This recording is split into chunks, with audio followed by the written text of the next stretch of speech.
ఆదివాసీలకు రక్షణగా ఉన్న 1/70 భూ బదలాయింపు నిషేధ చట్టాన్ని పరిరక్షించుకోవాలంటూ అఖిల భారత గిరిజన ఉద్యోగుల సంఘంతో సహా ఆదివాసీ సంఘాల ఐక్యవేదిక పిలుపునిచ్చింది. ఇటీవల విశాఖలో జరిగిన పర్యాటక పెట్టుబడుల సదస్సులో స్పీకర్ అయ్యన్న పాత్రుడు చేసిన వ్యాఖ్యలపై అభ్యంతరం వ్యక్తం చేస్తూ విశాఖ జైల్ రోడ్డులోని అంబేద్కర్ విగ్రహం వద్ద ప్రదర్శన నిర్వహించారు. చట్టాలకు సవరణలు చేపట్టైనా సరే గిరిజన ప్రాంతాల్లో స్టార్ హోటల్ రిసార్టులు నిర్మించాలని అధికారులను ఆదేశించడాన్ని వారు తీవ్రంగా పరిగణించారు. ఈ నేపథ్యంలో ఇవాళ రేపు 48 గంటల పాటు రాష్ట్ర వ్యాప్తంగా మన్యం బంద్కు పిలుపునిచ్చినట్టు గిరిజన ఉద్యోగుల సంక్షేమ సంఘం రాష్ట్ర అధ్యక్షుడు కోరాబు సత్యనారాయణ తెలిపారు. నా పేరు కోరాబు సత్యనారాయణ, అఖిల భారత గిరిజన ఉద్యోగుల సంఘం రాష్ట్ర అధ్యక్షుడిగా పనిచేస్తున్నాను. ఈరోజు రేపు మన్యం బంద్ అనేది ఇచ్చారు. ఎందుకు ఇచ్చారంటే ఈ గిరిజన చట్టమైన మాకు గుండెకాయ లాంటివంటి 1/70ని మార్చేయాలి, మార్పులు చేయాలి అనేది స్పీకర్ గారు అసలు అతనికి వ్యాఖ్యానించకూడదు. కానీ ఒక టూరిజం సదస్సులో అతను వ్యాఖ్యానించి మార్పులు చేయాలనేది చేయడం అనేది చేశారు. దాని మీద మా గిరిజన సంఘాల వాళ్ళకి ఎవ్వరు కూడా నిద్రపోలేని పరిస్థితి.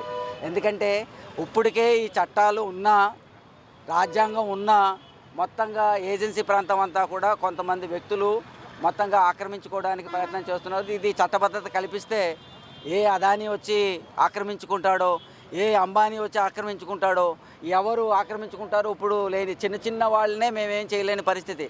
మొత్తంగా మా అక్కడున్న పక్కనున్న భూములు, మా తాతల భూములంతా కూడా ఆక్రమించుకునే పరిస్థితులు ఏజెన్సీ ప్రాంతాల్లో ఉన్నాయి. వాటిని మా వాళ్ళు ఈ చట్టాలు వచ్చాయంటే ఎంతో త్యాగం చేసి, ఎన్నో పోరాటాలు చేసి, ప్రాణ త్యాగాలు చేసి ఈ చట్టాలు అనేవి మేము సాధించుకున్నాం. పార్లమెంట్లో ప్రత్యేకమైన చట్టాలు అనేవి ఉన్నాయి. మా బతికేటట్లు, వాళ్ళకు ఉపాధి కలిగించేటట్లు అన్ని దగ్గరలో కూడా బ్యాక్లాగ్ పోస్టులు అన్నీ ఉన్నాయి. అన్నిటిని కూడా ఎక్కడ కూడా నింపని పరిస్థితులు ఉన్నాయి. వాటన్నిటిని కూడా మా అభివృద్ధి చెందాలంటే ఉపాధి ఇవ్వాలి. ఉపాధి లేకుండా మేము ఏం చేయడానికి అవకాశం ఉంటుంది? మాకు కాస్తో కూస్తో ఒక 20,000 లేకపోతే 10,000, 5,000 మాకు చేతికి వస్తేనే మా వాళ్ళు బతకడానికి అవకాశం ఉంటుంది. ఇప్పటికే ఆకలి చావుల పరిస్థితులు చాలా ఉన్నాయి. అంత్యోదయ కార్డులు కూడా తగ్గించే పరిస్థితులు అవన్నీ కూడా ఉన్నాయి.